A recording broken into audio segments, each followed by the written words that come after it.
Welcome you to our YouTube channel PNJ Legal. We are 12-year-old law firm. On this YouTube channel, we are bringing lot of the complex legal topics to you.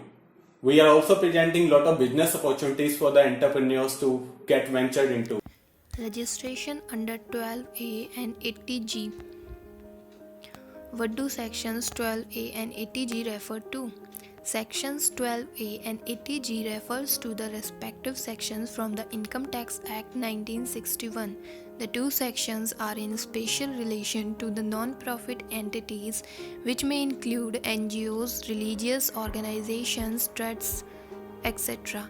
The chief advantage of being registered under the above-mentioned sections is that you can get a tax rebate in terms of your income tax.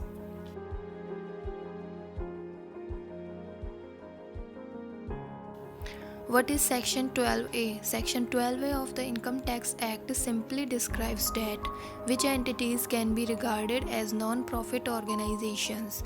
If an association fits the definition provided in the section, it can be regarded as a non-profit organization and can be registered under the section.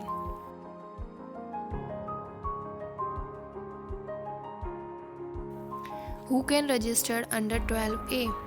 Applied before 1st July 1973 or within 1 year of the establishment of the institution or trust, an institution whose income exceed 50,000 in any previous year.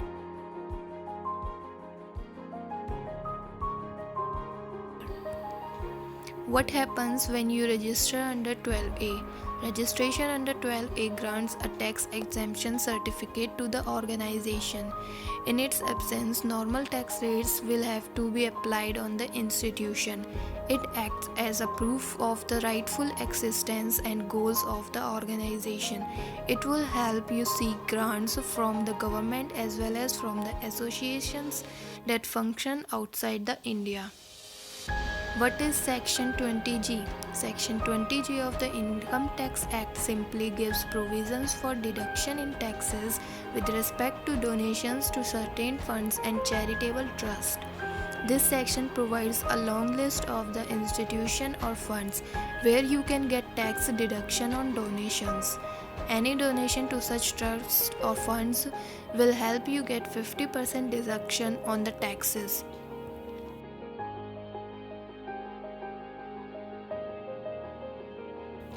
Which institutions come under Section 80G?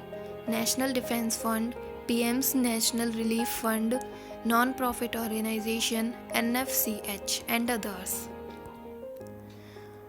What is the effect of registration under this section on the donors? It lets the donor have the dual benefit of donation and tax reduction.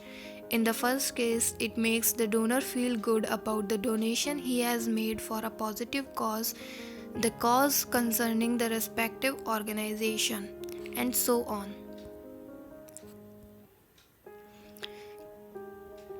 Can an organization be disqualified from the tax exemption? Yes, an organization can be disqualified from tax exemption.